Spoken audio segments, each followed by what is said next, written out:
Now we're going to talk about the importance of client ascertainment and the key questions you need to ask every one of your clients in your first meeting with them.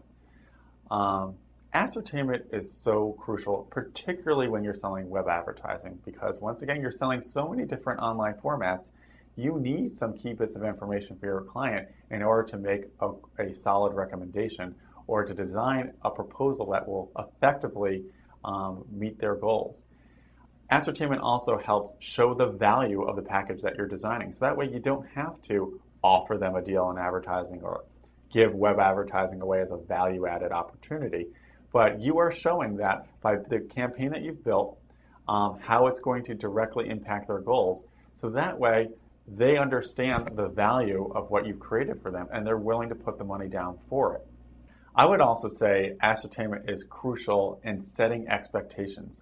Too often, broadcasters are losing renewals on opportunities in terms of web advertising because we aren't clearly establishing expectations and setting expectations for our clients. And then they're unhappy and they don't want to try another online advertising campaign with us. But once we collect those key pieces of information, we can clearly establish expectations up front to keep our clients happy. And the ascertainment process really builds a relationship. We don't want to sell right out of the gate. We want to build a relationship with this client, understand them, keep them happy, and then design a proposal that's going to achieve their goals. Some of the key ascertainment questions you should be asking of your client, whether you're selling online advertising or on-air promotions. What are your goals? What are your business goals? What are your marketing goals? What trends are you observing with your business right now, or within your category, or within the local marketplace? Can you please describe to me what is your typical customer like? What's the average sale? What are the most popular services or products that you're selling? What is that one thing, only one thing that your business is known for? When people recommend your business, what is the thing that they're always recommending? These are key important pieces of information that we gather from our client so we can start showing them their return on investment, but also we can help them better craft their online messaging to create a higher level of engagement between our community, your community at the station and online, and their advertising message. Some web ascertainment questions you should be asking. Have you ever marketed online before? Pretty obvious, right? Are you making any changes to your website anytime soon? If you did market online before, what worked? What didn't work? What would you like to try again? What do your customers use your website for? What are the key reasons that they're coming to your website? Or what are the things you wish they came to your website for? What concerns do you have about marketing online? What are your key marketing goals? What are your measures for success? Gathering this information will definitely help us set those expectations earlier on in the process to make our clients happy. Now I want to talk to you about the importance of calculating return on investment, or ROI, once you've collected these key pieces of information in the ascertainment phase. I'm going to walk you through an example using display ads, and the potential client is a dentist. And in this ascertainment phase, you discover that a cleaning visit at this dentist's office costs $75. This dentist also wants to gain 20 new customers.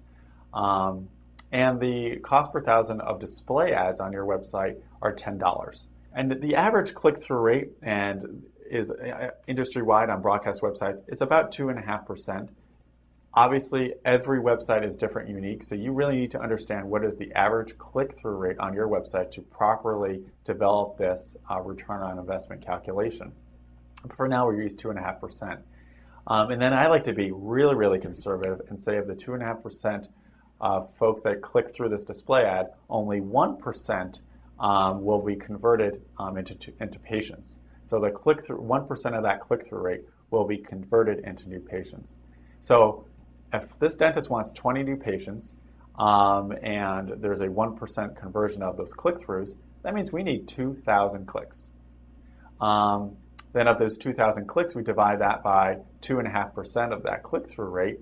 That means we need to deliver 100,000 impressions. We could do over any time period. You could do it over a month, 2 months, 3 months. whatever the goals of that dentist are, if they want to get those new patients very quickly, or if they want to get new patients and also start branding themselves over a longer period of time. That'll help you understand what the length of the campaign should be. Okay, let's continue in this return on investment calculation exercise. So if we're going to deliver 100,000 impressions at a $10 cost per thousand, that's going to be $1,000 for the campaign. If we help this dentist get 20 new patients at $75 per cleaning visit, that's $1,500 this dentist will make. So the return on investment will be 50%. And the formula that we're using for calculating return on investment is profit divided by the investment made times 100. This is what will give us the return on investment. So in this case of the example we've been using with the dentist, $500 is the profit, $1,000 was the initial investment, times 100 gives us a 50% return on investment. Not too bad. We can also do a break-even analysis.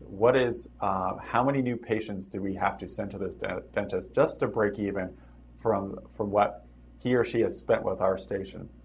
So in this case, 1,000 is the investment divided by 75. So at the very least, we have to deliver 13 new patients to this dentist. So I know this is a little bit of a slippery slope and different from selling radio and television broadcast advertising.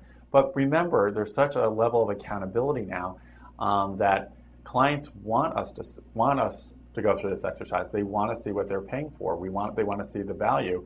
But also the great thing about all these online analytical tools that we have available to us, we can see if the campaign is working earlier on. What adjustments do we have to make, et cetera. And we'll talk about that in future trainings.